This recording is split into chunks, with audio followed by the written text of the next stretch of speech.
Hello and welcome to the Fire in the Belly show. Today we have myself, Mighty Pete, and we're joined by Andy Petek. Good afternoon. Is it good afternoon or good morning to you? I always get confused. Early afternoon. Thanks so much. This is the joy of having multi-continental, sort of different time zones we go through. So listen, Andy, welcome to the show. It's always have the great new people on and sort of meet people who are passionate. So Andy, tell us, who are you, what do you do, and where are you from? Great. My name is Andy Petek. I live in Denver, Colorado. I'm from Seattle, Washington. Do a lot of work in the Pacific Northwest, but relocated a few years ago to the Rockies. I own a marketing agency, and we do product development for wineries and breweries and other food and beverage companies.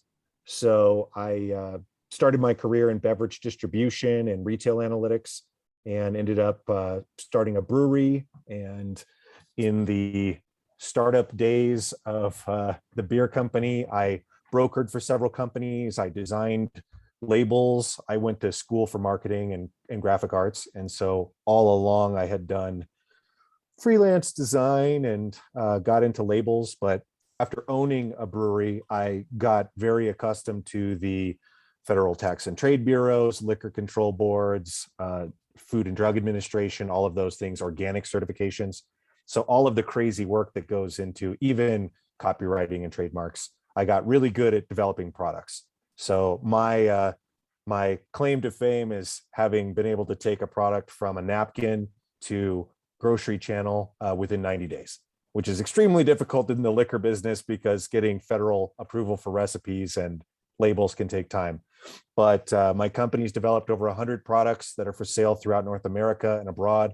And in 2020, I was running a podcast, and one of my social media coordinators asked if she could become the producer of it. And I said, Emily, that's real cute. I like it, but our podcast doesn't make any money. It's just really for fun and to connect with people. And I said, so if we're going to do this, we're going to need to bring on some other podcasts to produce to pay for it. And crazy enough, one became two became five. Now I own a podcasting network. We're producing 1,000 episodes this year, and we produce 35 shows. And then we have a public network with about 20 podcasts that we own. And we just passed our 1-year anniversary, kind of a test period. And now we're branching into streaming TV, some business networking platforms, book publishing. So our whole thing is changing the landscape of online storytelling by empowering unique and talented people that wouldn't otherwise have a mic to speak to. So when we first set out to find podcast hosts, we had 12,000 applications in the first month. And unfortunately, it was in the middle of a global pandemic, and a lot of people had professional radio background, professional broadcast TV background, had run podcasts. There were a lot of people that were way overqualified to be taking a small gig running a podcast on a whim. And it really showed us that the interest in this is crazy. And I had pitches for live. There was one guy that wanted to do songwriting. They were going to bring in a full kit, and they wanted to record in person every week, showing the process of writing a song and jamming out on video. I had a teacher at the New York University Film School that wanted to bring an 8-person acting cast on every week and act out plays from up-and-coming playwrights. We've had just everything under the sun. People that wanted to do an anonymous podcast about what it's like to be a stripper. People that wanted to do sports betting, which just got legalized in 28 US states. We've had just about everything, and sex and drugs, and we call ourselves a positive vibes network. So we avoid politics, we avoid religion, and for now we avoid sports just because it's so competitive. We have some alternative, cycling, climbing, that sort of stuff. But really, it's been a unique endeavor being a guy that comes from a marketing background to owning a media company.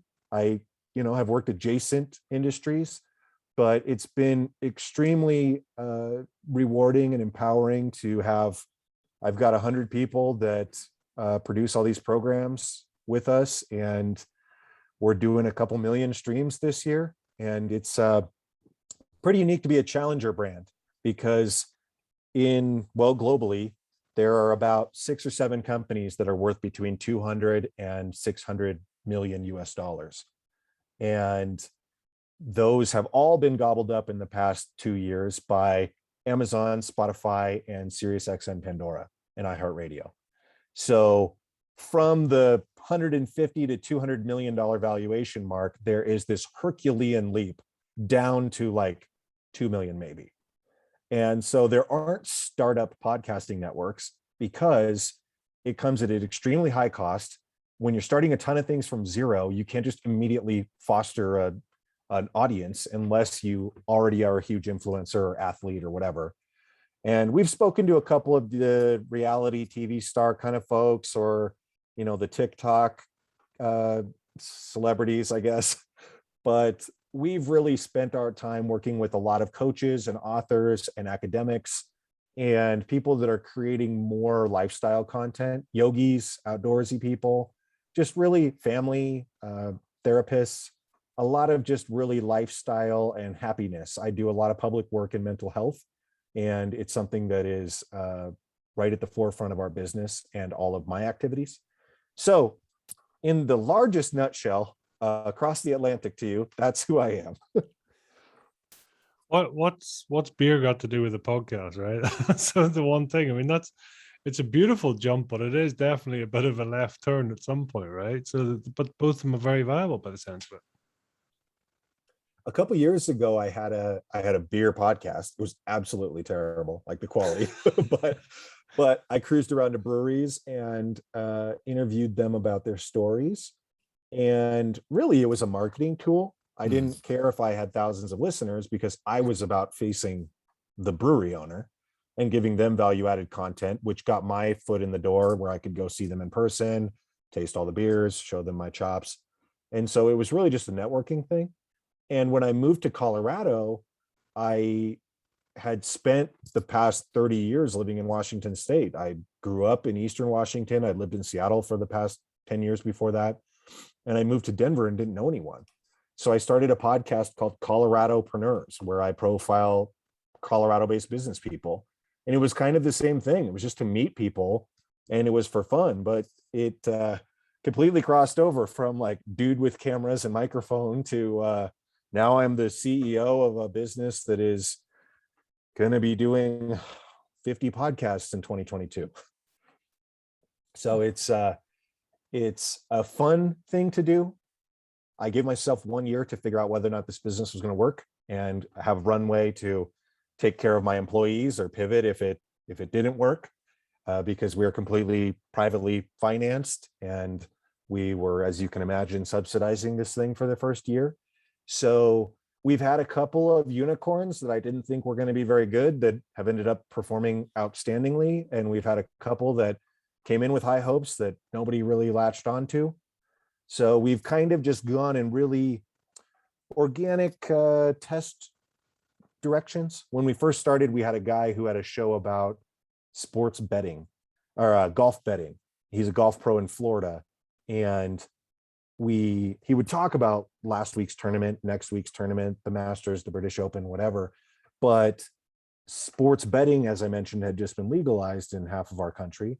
And so rather than being the number 300 golf podcast, we tried to be like the number 4 golf betting podcast. So for 26 of the 30 minutes, he would just talk about golf like everybody else. But then for 4 minutes, he would talk about betting spreads and maybe more than 4 minutes. But we tried to kind of hack the categories on the podcasting platforms. We had a guy that did basketball sneaker fashion.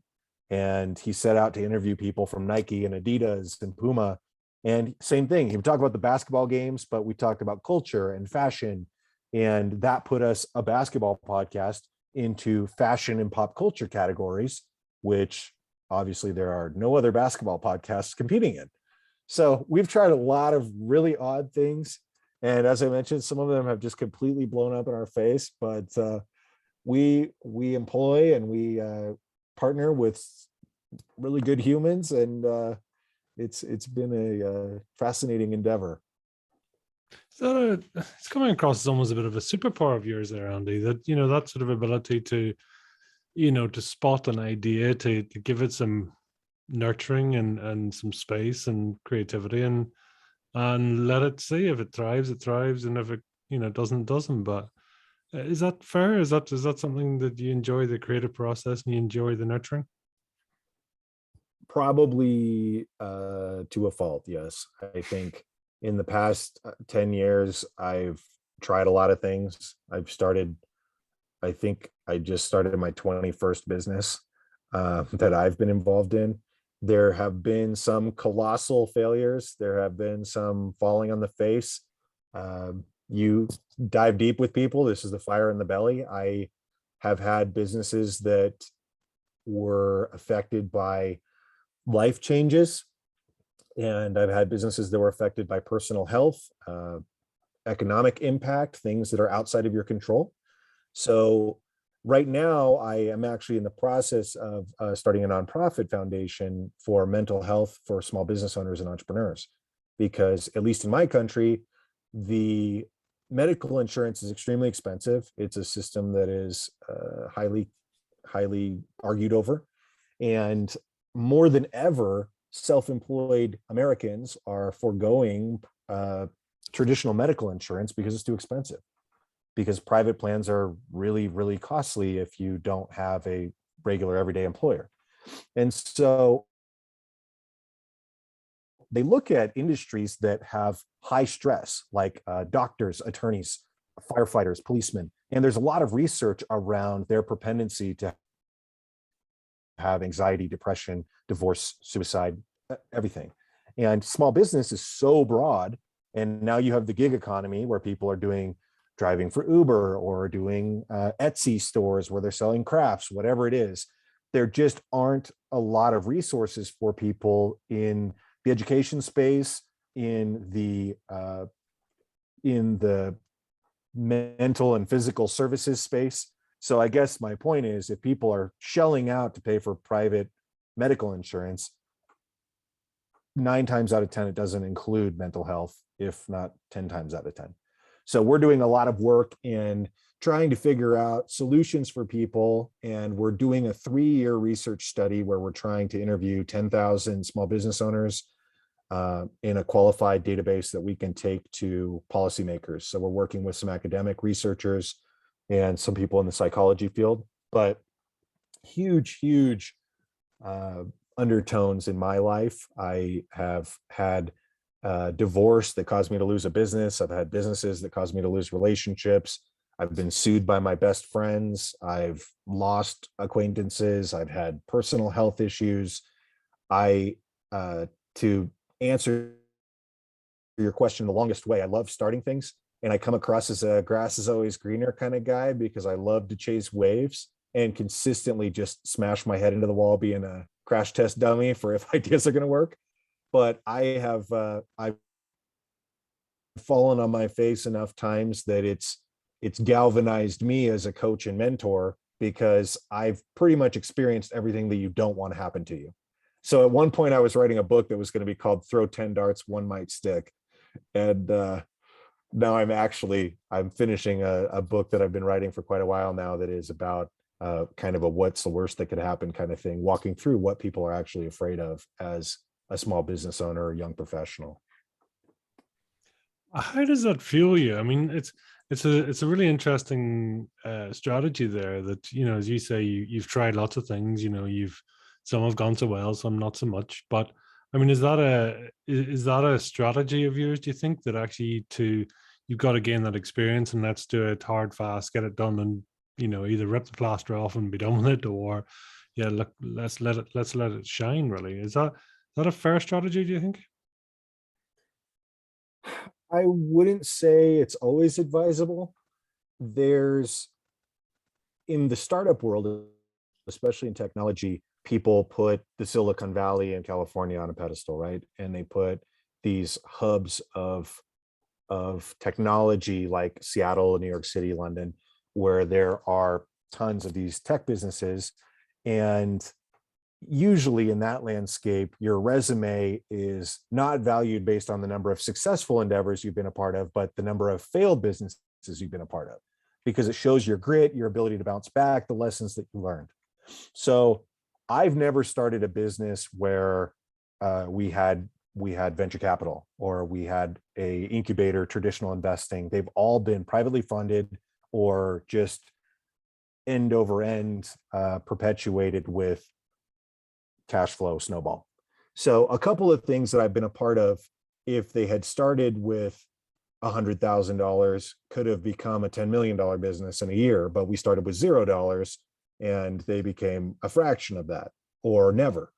So I do think that I've never gone all in on something where it was my full livelihood. I wasn't doing any teaching or consulting or other peripheral things. I think I've sort of done myself as an entrepreneur a disservice in not having hyper focus, because you're always hedging your bets, which is really common in our industry and in the world of small business. And other things come along. I ended up investing in a barber shop here in Denver, and that has nothing to do with anything that I do.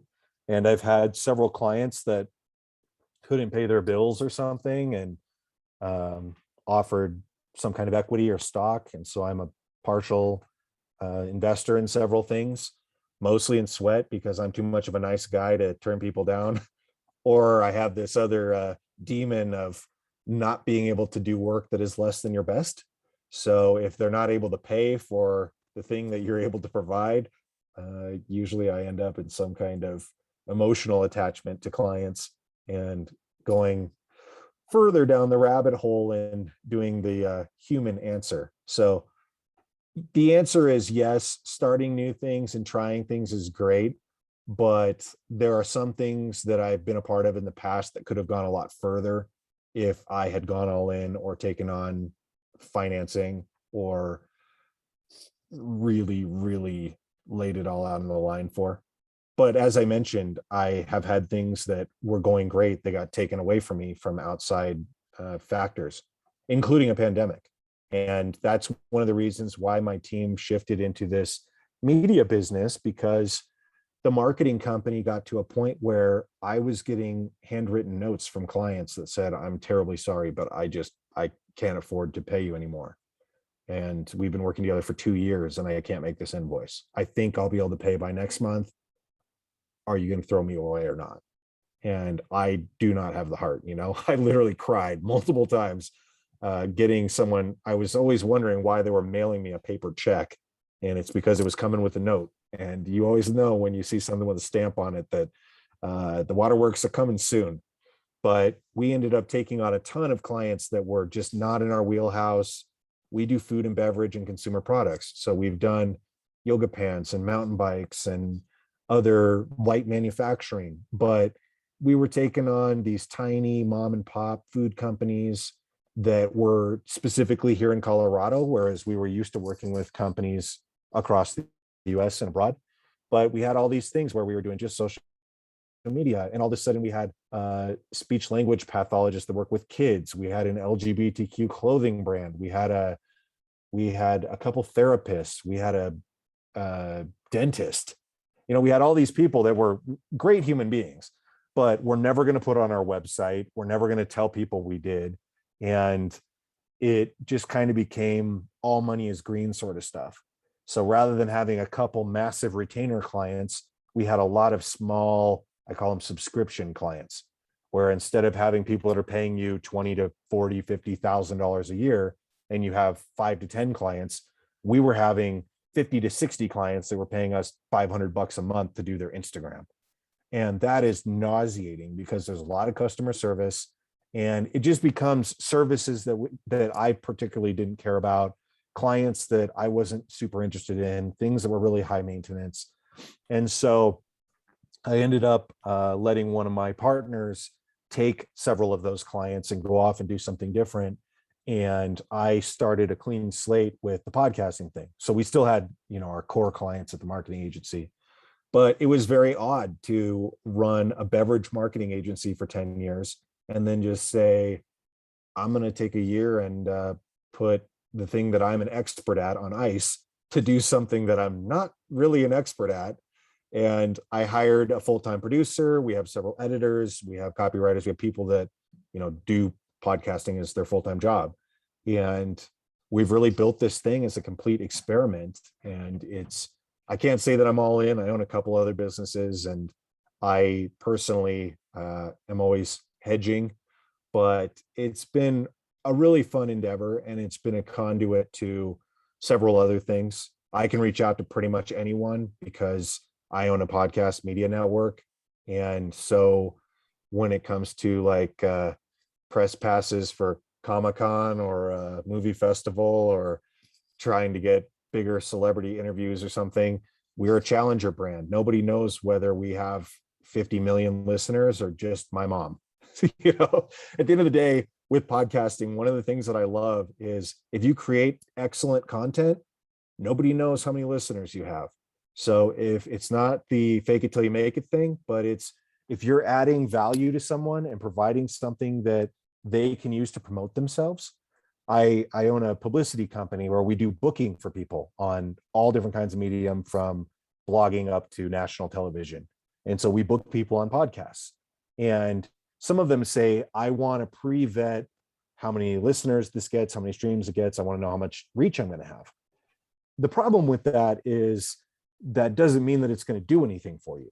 I have some podcast hosts that their episodes get, well, clients of ours at least, that get, say, 70 downloads, but they're getting in-person clients that are paying them thousands of dollars because of that, because we work with so many coaches, versus somebody who's got a podcast that's about video games or something, and they don't have an in-person business to convert sales in, and they're doing it just for fun, for impact. You get on that one and you may not be converting sales. So we have created this opportunity to really bring value in a way that is tailored to each person. For instance, if I was going on a podcast, if they're creating really great content, I wouldn't care how big their reach is, because if they're creating really great content, I can turn around and promote that episode to my audience, because I host 4 podcasts, but I very rarely get interviewed. And so you don't hear my story for an hour. And that's the case with a lot of our clients. We have one client who hired a gigantic agency in New York, and they got them into Vogue and Condé Nast and Robb Report and all these big magazines, but they didn't get any sales out of that.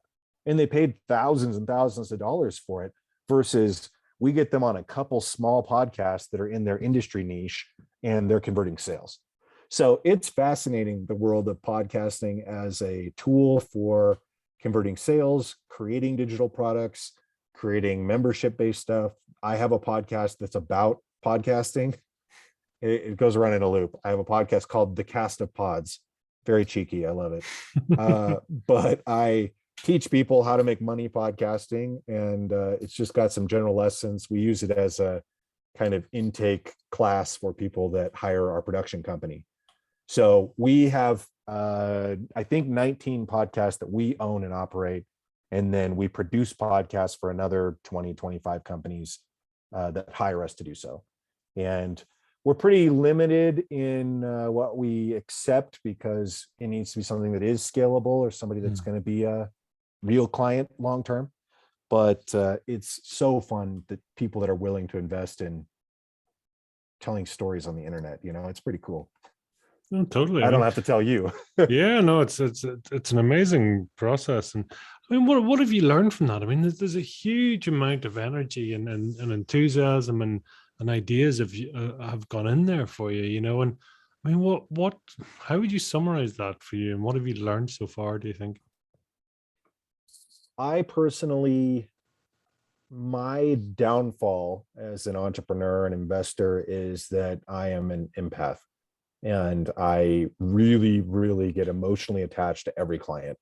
I have a hard time firing bad clients. I have a hard time taking on stuff that I shouldn't be. I really care about the little guys. And that's one of the reasons why going from working one-on-one as a consultant to owning an agency where my team is working with a lot of small people and we're able to take them on, to working in public speaking where I can affect an audience, to working in podcasting network where we're affecting 100 times the audience or 1,000 times the audience, but my direct connection is more at a 50,000 foot level. And that's kind of been my way to succeed, is putting all of my energy and love into my people and having them put it into their people and then put it out to the audience. So we publish on our podcast, we publish, I don't know, maybe 30 episodes a week. So I don't even get to listen to all of ours anymore. And I personally host a couple of podcasts, and they're all just kind of pet interest things. I've got a national search right now for a co-host for a Star Wars podcast because I have a lot of feelings about that. But anyhow, it's been a unique lesson for me. Again, since I come from a product development background, typically if you start a podcast and you want to make money doing it, you do it for a couple of years. Maybe you grow your audience enough to have a couple of banner ads on your website. Or maybe somebody wants to give you an affiliate sponsorship where you're talking about yoga pants and you get $2 for sale with a discount code or something. But usually it's like you wait 3 or 4 years, maybe you put out some kind of online course, and then maybe you create some kind of product or a retreat, maybe a conference, something. But that's like where you want to get to when you get big. We went the opposite route. So we chose people specifically to work with that already have a coaching business, a writing business, or organizer of events, something like that, where we can immediately put out products. So we're publishing 6 books this fall. We have a gal that's patenting a water bottle for bodybuilders. We have several people that obviously can do merchandise, Patreon, all those sort of things. But we pick people where we can immediately market products and go in the opposite direction of the normal revenue model, where we didn't do any advertising in our first year. And we still are starting very, very select sponsorships that are tied to in-person events and other things. Whereas 90% of the industry is financed specifically by advertising and sponsorship dollars. And you look at companies like Barstool Sports, which is the biggest podcasting company, and most of their revenue comes from selling products to college kids, selling all the merch and everything. Every time one of their podcast hosts says some funny thing, it becomes a catchphrase that's going on sweatshirts. Or they have all of this white label product stuff where they have branded vodka and branded whatever. And now they're going on to own betting organizations, event organizations, sports franchises, all of that sort of stuff. So we kind of tried to set out going the opposite way and figured if we're going to make any money, we need to find people at the beginning that already have a book to sell or already have a course to sell, and or maybe already have an audience, and then wheel that into listenership. And I've seen some that just completely fail. I've seen some people that have 100,000 followers on Instagram, and you combine TikTok and all their other things, and they've got a huge platform, but then nobody listens to their podcast because maybe it's unrelated. Maybe they have a huge following for being a photographer or a model or something, but then their podcast is about relationships. You never know. But to answer your question about what I've learned, it's a passion game. In 2018, there were 500,000 podcasts globally. Now there's more than 2 million within a year and a half. And I guess it was beginning of 19. And that's a lot. Is there a saturation point? Maybe. Is it really hard to get into a space like 5 guys talking about American football? Yes. Is it very difficult to get into a space talking about pop culture and celebrity dating? Yes. It's very hard. The biggest category in podcasting is true crime, horror, and scripted drama. So people love the murdery stuff. They love it's kind of like the 1950s huddled around the radio, listening to your serial story. People are going into this serialized programming. And there's a company out of California called Parcast that got bought by Spotify for 190 million or something. And they do all that. They have about 30 shows, and they're all true crime, scripted drama, murder, horror, dark and weird stuff. Americans are into dark and weird stuff. But that's like 25% of podcasts. It's crazy. And then sports is huge, politics are huge. But it's very interesting that we haven't tried to compete in the spaces that have the most competition, but those are also the ones that have the most eyeballs.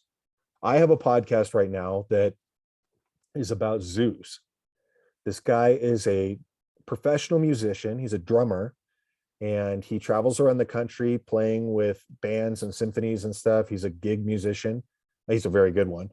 And he started out going to zoos in every town that he goes to. And he got to the point where he started interviewing zookeepers, and then he started getting to pet animals. And then he's a good photographer and he takes pictures of animals. And now he's got like the top zookeeping podcast in the US. And I'm on the computer, right? Like the listenership is huge. And I don't know if they're all people that work at zoos or if people just love animals. But we literally have a podcast every week where this guy just goes to zoos and turns on the mic and talks to people about, and he knows the names of every red panda at every zoo in North America. And he knows all these people that are like the Michael Jordan of wrangling giraffes or whatever. So we also have a show that we launched recently that is called Spycraft 101. And our host works in, let's say he lives in Langley, Virginia. He works in an intelligence agency, and he travels around the world doing undisclosed things. And he has a podcast about spycraft, the Cold War, James Bond stuff, gadgets, cars. And every week he tells crazy stories. He interviews people that were foreign operatives and people that know technology, and literally watches that shoot darts, and birds that are mechanical, and bombs that look like dog poop. I mean, there's like the craziest things. He just published his first book with us. It's on Amazon. It's called Spy Shots. It's 101 short stories of unexplainable spy things. And you would not believe some of these weird gadgets and stories. A lot of it is Cold War era stuff, but I didn't think that would be a big podcast. And it's the biggest one on our network. It's gigantic. So it's very weird that you would expect. I had a gal that we've been working with that has a podcast for children's yoga, and she hundreds of thousands of downloads. I mean, she rocks. So it's very funny. You wouldn't think people would want to listen to an audio program about cooking. It's kind of a visual thing. And that also goes to the crossover with YouTube. Do you have to have a video channel? If you have a video channel, should you be publishing an audio? There's a popular guy, Gary Vaynerchuk, calls it the triple threat. You record it in video, you cut it into audio, and you also have it transcribed into blog. And that way you can harvest your guests' following. So if I post this interview to everybody that I know on all of our channels, obviously all of them are going to go and follow you. And the more people you have on, the bigger your network gets, because you can harvest their following. But one of the things that I find really interesting is recently there's a podcast called The Token CEO. Erica Nardini is the CEO of Barstool Sports. And she interviews people in their organization every week. And she talks about what it's like to manage the world's biggest podcasting company. And she said that when she joined the company in 2017 or 2018, they had 15 social media accounts, and now they have 1,500. So all of those brands they have TikTok and YouTube and Snapchat and multiple Instagram accounts. But you can imagine, I think at that time they had 10 employees, and now they have like 300 or 400 employees. It's nuts what it takes to commercialize online media, because you could be in a recording studio on Abbey Road in London, or you could be some guy in his basement in Calgary, Ontario, and Calgary's in Alberta. Sorry about that, Canada. But you can be some random person, and if you have a good microphone, you can make it sound like it's studio quality. And the difference between the amateur guy in his basement playing video games and super high-end music studios is not that much when you're streaming it over the internet. The margin of those 2 million podcasts is not that far, and headphones are going to continue getting better. Microphones are going to continue getting cheaper. We're democratizing storytelling, which is cool, but it's also scary if you're putting all your money into owning a podcasting company because you don't know where the landscape's going. Hopefully I'm not like the laser disc or the HD DVD or something. I mean, do we get to the point where actually it's not down to quantity, it's down to quality? Do you think that is happening already? That, as you say, there's no lack of, say, sports podcasts out there, so people start to get picky, and they really start sifting through and saying, you got to stand out, you got to, as you say, you got to follow through with the content, you got to tag guests, you got to do the social media push, you got to do all those things, right? Or else you're just gonna tread water, and you're gonna take on water actually, and probably just not last. I think so. It's a lot of podcasters go on podcasts, or a lot of media people feel obligated to have a podcast. Now there's a lot of celebrities getting in the game that can just will a following. And it's interesting. My head producer is very, very obsessive about the garbage words, like, all that stuff, and taking out pauses and leveling audio. And every one of our programs needs to be perfect. And sometimes you listen to a podcast that are on the most popular channels in the world, and it sounds like they're recording it in their car sometimes, or there's dogs barking in the background or whatever. And you think, wow, we spend a lot of labor and a lot of salary on taking out this extra 2 hours of audio engineering. Is that necessary? And to us, it's make or break. Like, if you listen to one of our podcasts, our brand isn't uniform enough to where if you listen to one show, you have a reason to listen to one of our other 20 shows. They're very independent because they're very different. There's a podcasting network based in Texas, I believe, called Betches, Betches, and there's like Betches politics, Betches housewives. There's one about The Bachelor, there's one about reality TV, there's one about politics, but they all have consistent, like, all of the album art looks the same, and the hosts cross over into different programs, and they are set up as a channel on Apple Podcast. So if you listen to one of their programs, you're incentivized to listen to 8 of their programs. And my favorite podcasting network is called The Ringer. It was started by a guy who broke away from ESPN and took a couple of producers, Bill Simmons. And I listened to a show called The Big Picture, which is about movies and cinema and the entertainment industry. But they also have one that's about TV. They also have one that's about legacy cinema.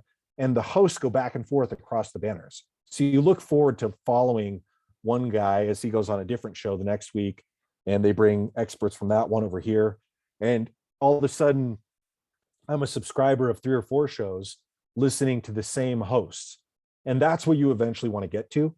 Our problem is our stuff is so stinking different.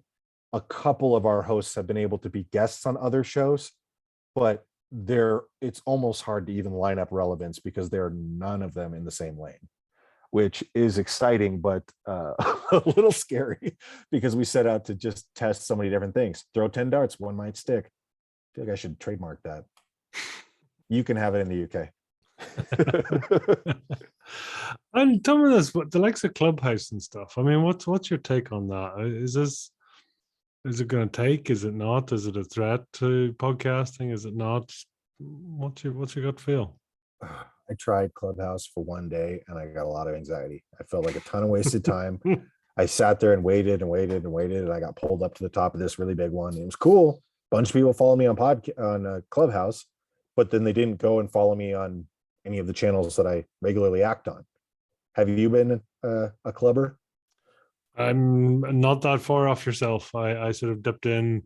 It can't be, let's just say the mic gets handed around rather freely, and people get, people qualified, unqualified, whatever, get ear space.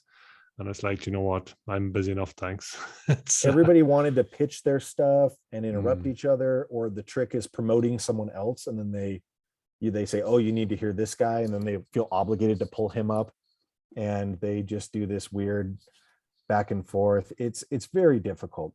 I want to know what, I mean, obviously you've done a ton of episodes of this podcast and talked to a lot of people and given them a forum to just really go in any direction. What have you learned in the time that you've been doing this? I think a huge amount, really. I mean, I mean, I sort of started with an open agenda in that, listen, I genuinely believe if you've a breath in your lungs and a beat in your heart, you have a fire in your belly. I believe we're all born with it. I love your passion, and that's the thing. I think passion is one of the most common answers when I ask people, what does fire in the belly mean to them? Passion is the number one answer by a completely unstatistic, probably 80+%. And that's the thing. And I think when you find your passion, it's like, work excites you instead of drains you. That's the difference. It's not, we don't even call it work. I mean, we're enthused to do more, try more, be more. And as you say, it's not a case of, oh, there's a failed business. It's kind of going, no, well, cool, that's okay. We're going to try something different. We're going to, you bounce off it. You don't get drowned by it. And that's the beauty. It's non-political, it's non-geographical, it's it doesn't matter what color, creed, religion, whatever it is. And I think anyone that has passion. So that's the one thing I've learned. I mean, I've got to interview the weird and wacky and wonderful, and people, people who are passionate about sharks right through to, 12-year-old entrepreneurs. But when people start talking about their passion, it's actually it's addictive. You take on their energy, and suddenly you're bouncing and going, I'm so excited for you. I'm enthusiastic. And it's going, I know nothing about your business, but I'm enthusiastic for you because they're giving off so much energy, but that's similar to like with podcasts, right? And with anything, any industry, if someone's talking passionately with it, it's hard not to get wrapped up in what they're saying, and you talk passionately about, marketing, you talk passionately about what you do, and the podcast there, and it's hard not to get wrapped up and going, that sounds really, really cool. Does that make sense? I love how it makes you, it seems obvious because it's long form content, but it makes you feel like you're a part of something that other people don't know. It's like if you listen to a podcast for a couple of years, you feel like you know that person. You listen to them for hours. You don't spend that much time with a lot of your friends or coworkers. And so it's very interesting that you have the ability to, you may say things redundantly week in and week out or with different guests. And it's kind of like going out in the evening or going to a party or something or a networking event. I'm kind of an introvert and I always dread going to these things. But then I go and I'm so glad that I went, right? 9 times out of 10, it turns out to be great. And it's the same way. My team books a lot of people onto my podcasts or me onto some appearances. And usually I'm pretty choosy, but sometimes it's like, oh, I have 3 podcast interviews today and I don't know who any of them are. I have to look it up and I'm like, not really sure if I want to do this. And then I'm double booked into something. And then I do the interview and every one of them, they send me a copy of their book, or they ask if we want to help sell their program, or if our staff wants to try out their product, or go see my thing on Amazon. And immediately I want to like go evangelize for them because I feel like I'm part of their tribe. Like I've figured out something that other people haven't figured out. And every podcast that I've ever appeared on and every person that I've ever had on one of my shows, or really on all of our podcasts, I feel like they're part of our family. And the fact that you can recruit one of those every couple of days is pretty cool. And you were telling me before we started recording, almost 400, you said? Yeah, we've done amazing. Over, I mean, it's super interesting. We've done over 400 interviews. We've released 230 odd episodes. I have quite a high spoil rate on this show. In that, for anyone that sort of hasn't heard me talk about it before, but about 30% of our interviews will never go live. And that's simply because we do tend to go a little bit deeper, or we go a little more personal. That means then my number one aim is to have a beautiful conversation. My number two is that we can release it as an interview that is publicly available. So my commitment is always to the guest. But as a result, we end up talking about things maybe that they haven't talked about before publicly, or they weren't ready to share. So as a result, we end up with quite a few interviews, and our commitment to the guest is, if you say no, then it's a no. It's quite simply. So, but for that, I feel very, very privileged to have been able to share that, have been able to be in that moment, have been able to ask the question that sort of had them scratching their head and suddenly unpeeling something in their mind. It's a beautiful thing. It's very personal, right? And sometimes you have to sort of point and go, and by the way, guys, we are recording, just to Right. just to pull you back a little bit. Sure. And Those can be the best ones. It's hard to find that equilibrium between wanting to look professional and be taken seriously and being who you are. It's very difficult because I have employees all over the place within a 10,000-mile radius, and I work virtually with the team all the time. I run multiple businesses from a laptop, but day by day, I'm a dude in downtown Denver at the coffee shop wearing shorts and a backpack. And these things have become more culturally acceptable with the startup culture of, introverted weirdos that wear hoodies. But I go out and do photo shoots, and I do art, and I do my own graphic design, and I do stuff that I get to choose to do because passion is first and foremost to me. But a lot of the people that know me here at our headquarters have no idea that we have programs that are syndicated around the world and all of this. And I like it that way because I'm a guy, not as in I'm a male, but I'm a human. And it's I'm finishing this book that I've been trying to write for about 3 years now, and it's very, very open, and it's difficult because first it was going to be called Throw 10 Darts, One Might Stick. Then it was going to be called Everything You Don't Want to Happen to You Before You Turn 30. And it's, oh crap, I'm terribly sorry. I need to run and grab my charger really quick. No worries. So I've been writing this book, and I want to, sorry, catch my breath here. I live at 10,000 feet. I live at 5,800 feet, but you never get used to the Colorado altitude. It's like my place in Seattle is at 50 feet. It's like looking at the ocean, and here it's like you go up and down the stairs and you just feel like you're going to die. Anyway, I've been trying to write this book for a couple years, and it's very, very exposing. It's very raw. And I have had fear several times that it was going to make me look less legitimate as a boss or as a professional, because I have a lot of clients that count on me. I have businesses that I've invested in. And I didn't become a successful entrepreneur by multiplying one thing. I've tried 1,000 things.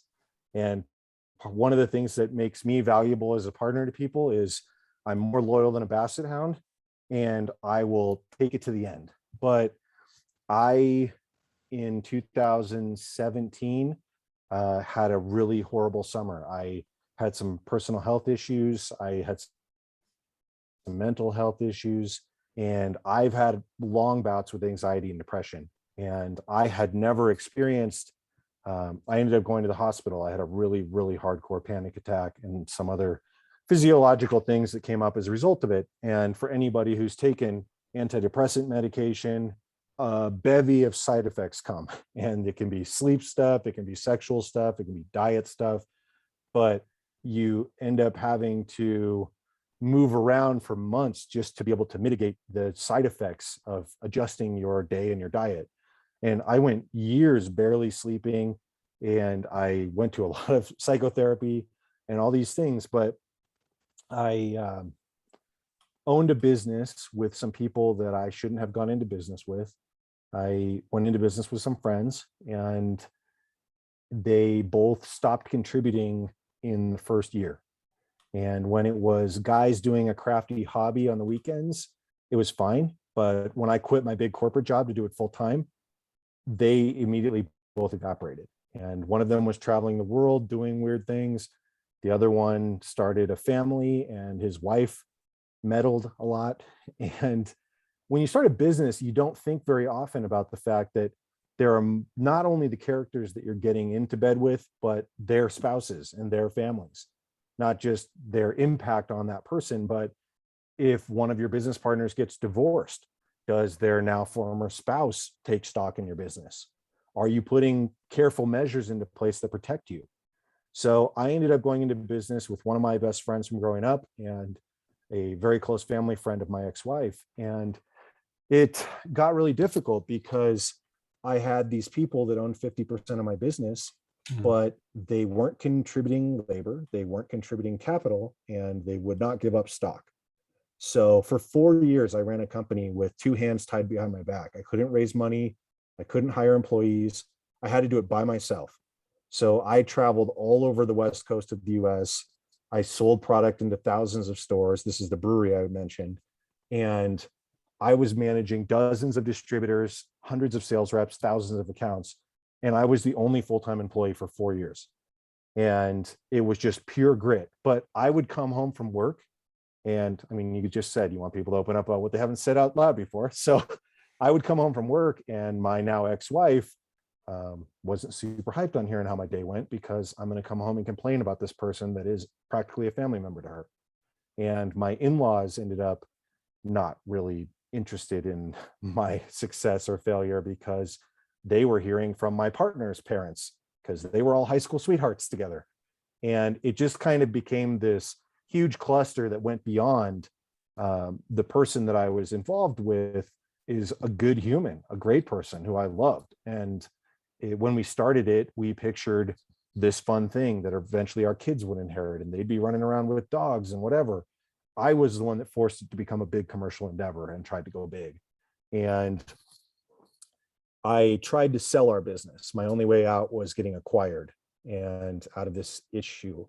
And the valuations were really bad. And every offer that I was able to get involved me going to work for the companies for 4 or 5 years, and my partners being able to just collect royalties for the rest of time. And I had to go and work on a tiny salary and be an indentured servant so I could get out of this. And I had that situation with a company in San Diego, and several months went by, and my partners more or less blocked the deal. They wouldn't sign the contracts because they didn't think they were getting enough money. And then I had another company in Oregon that was going to do the same thing. Didn't go through. I had another company in Washington that was going to do the same thing.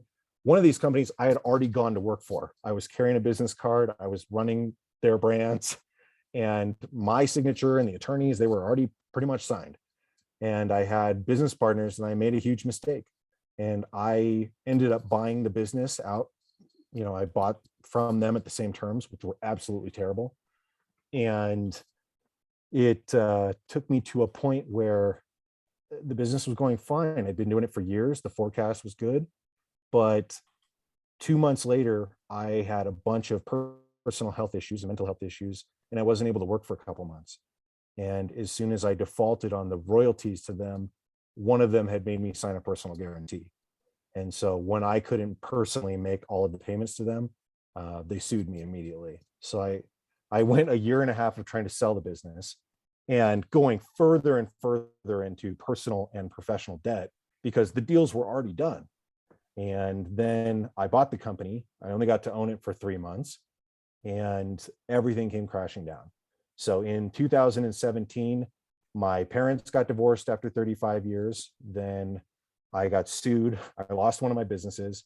I lost all of my consulting clients because I was living in my basement watching Netflix for 6 months because I could barely go outside because I was having health issues. And then I went through this drawn out lawsuit.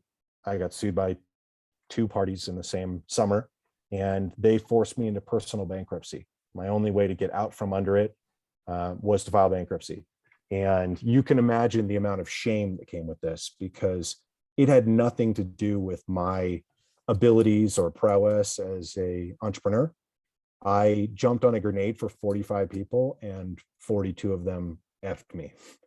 So that whole empathic thing that I was telling you about, I I lost everything. I mean, overnight, I lost probably five or $600,000 and my business that I spent 4 years building.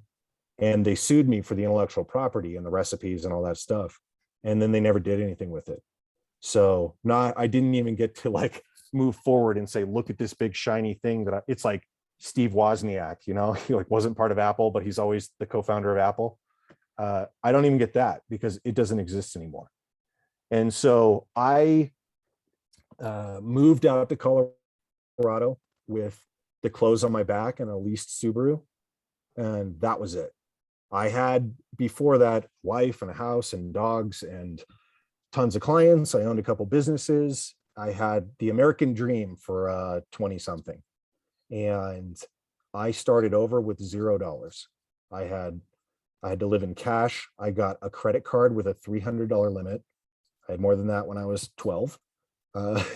And it really just derailed me, not just personally, but professionally and mentally, because I came out to a new market where I didn't know anyone. And I pretty much didn't talk to, I erased my life up to the age of 30. I'm now 34. But it pretty much, I started over from scratch and I didn't speak to anyone from my hometown, anyone from my professional life after university. And I went to a place where I had so much shame because I grew up in an environment where a lot of the people that I knew had a lot of money. And I grew up in a upper middle class Caucasian family in the Pacific Northwest, the United States. And I got to travel abroad as a kid. And I had a lot of, my family wasn't wealthy, but they did everything for my brother and I. And so all of this is to say that everybody has to decide what success means to them. And it took me a long time and a lot of hours on the couch with the therapist to figure out that my self-worth was not based on what other people thought of me or based on money, because it always was. When I quit my day job, started a brewery, everybody thought that was really cool. Oh, he's the one with courage and he's going to make it big, maybe not. And when I had to be at a beer festival, pouring beer every weekend, these people that were next to me were sending their like 50th employee who was a college kid on an internship who's pouring beer for free. I didn't have any employees.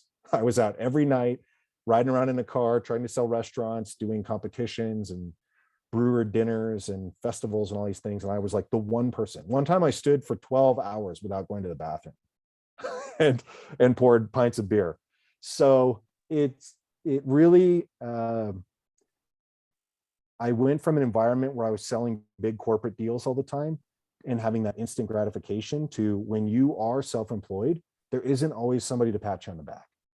And that's why I have found later in my career now, and reinventing, obviously, that you are able to connect with people and affect them, but they say successful entrepreneurs work on their business, not for their business, right? And I didn't have an opportunity. I would go into meetings with distributors and I would be the one little company that they gave a shot to. And 2 days later, after these big conferences, they would say, that's the best presentation we saw this entire year. Like, we support Miller Coors, we have Stone Brewing, we have huge breweries that have thousands of employees.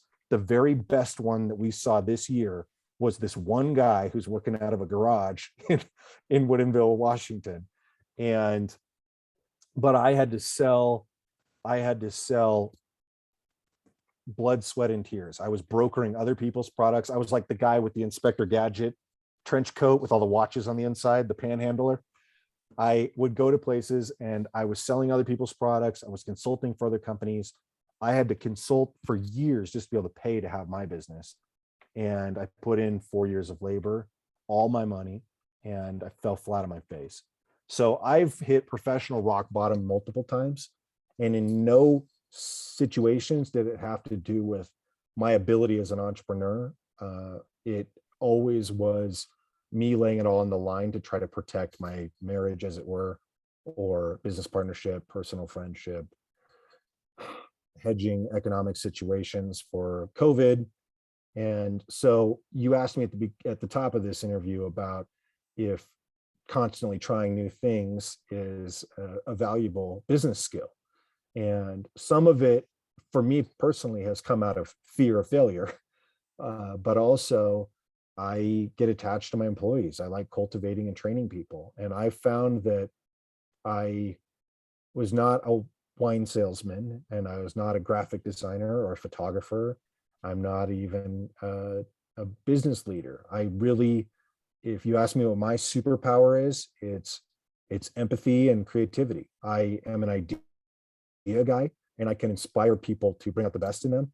And this is what happens in a lot of businesses now, especially the ones we see online. Everybody that's listening to this can reference an experience where they saw someone doing something on YouTube and thought, wow, I could be doing that better than them. Like, I have the skills that are far beyond this person that is dancing on their iPhone, but they're willing to do it. And so you go from, like, maybe you are a personal trainer in a gym and you say, I only have so many hours in the day. I can only train so many people. I want to be more than this. So then you start doing nutrition coaching too. And then maybe you start coaching online so you can reach more people. And then you hire some other coaches to work for you and teach your program. And then you start teaching people how to be a fitness coach. But eventually you start just teaching people how to build courses, and then you start teaching people how to build organizations, and you start teaching people how to teach. But you have these online gurus that all of a sudden are nowhere near where they started because of how they evolve. And I graduated from college and thought I was going to be a graphic designer at an advertising agency. And now I own a media company making podcasts. It's a lot closer than the route that I took through the beverage industry, but you never know where you're going to end up. And it's taken me, rounding back out to this book, it's been ready for a while. I've rewritten chapters of it a million times, and I got worried about, is this going to embarrass my parents, or is this going to inflame ex-girlfriends, or is this going to make me look like a loser because I'm admitting to the world that I lost all my money? And right now I have a lot of clients that are trusting me with their businesses and their employees and their pocketbooks. And they could say, oh, 5 years ago, this guy had nothing. And that's kind of one of the stories you hear about, people that have unicorn businesses that come up with an idea in a dorm room and make billions. But there's a huge proportion more of people that have fallen on their face. And I have literally gone, peaks and valleys is an understatement. I've literally gone to zero. I had to borrow money from my parents to be able to drive to Colorado so I could live in my mom's basement for a summer. And you can imagine how ashamed I was when all of my clients were calling saying, where are you? But I couldn't make meetings and I didn't know what to do. And obviously what took me 10 years the first time only took me a couple months the second time, or the 10th time, or whatever it is now. But I appreciate that. And I know I've been talking 95% of this interview, but people only ask me about what makes my businesses successful or what tips I have to make their thing better. But really at the bottom of it is, it's undying faith. And if you need to value yourself, self-love, I can go on about morning routines and mindfulness and healthy diet, but I've literally put myself into levels of stress that I think are taking days off the end of my life. You know, my grandma said that to me when I was a little kid, and it's a little morbid, but she would think every time you get super stressed and upset, just think about that amount of stress is physiologically affecting you. And maybe it's 100 years from now, but make that 99 years, 300 and whatever days, you know, like, just think about, you're putting yourself through pain that is in the long term harming you, and it's not worth it. So I am a recovering workaholic. I am a recovering serial entrepreneur, and you choose what you put first in your life. And it's not to say that I put business ahead of relationships. It's actually because I put relationships ahead of business. And I'm 34 and I've been bankrupt. I've been divorced twice. It's not as rock star as it sounds, and it's not all because of business. but it's because I care about everyone and everything. And I put myself on the line, hoping that the universe will give back. And I have loyal employees that will go anywhere with me. And I have loyal team and community. And now my couple dozen employees can have a couple dozen podcast hosts, can have thousands of listeners, can have millions of downloads. And whether I'm able to be on the microphone or not, our stories are affecting hundreds of thousands of people. And I hope that a couple people read my book, but if it helps one person, that's all that I care about. And these nonprofit efforts to make change for small business owners, that's all comes back to mental health and storytelling and sharing the human adventure. How about that? Beautiful. I mean, Joe, I'm reflecting as you talk about that, and there's an expression, sometimes good things don't happen so that great things can, which is, it's monumental, and I'm sure all the trials and tribulations you've been through, but if we look at it the other way and saying, well, actually all these things are just adding to the ammunition pile for actually the big one, for the main thing, but and I want to be very respectful of your time here, and just conscious of that, really. So really I would sort of ask you and saying is, what if you were to try and describe your fire in the belly, what would that be? I am motivated by helping make change. I thought I was the guy who felt rewarded by helping other people succeed. And I've built products for other people that have gone on to make a lot of money, and no one will ever know that I was a part of.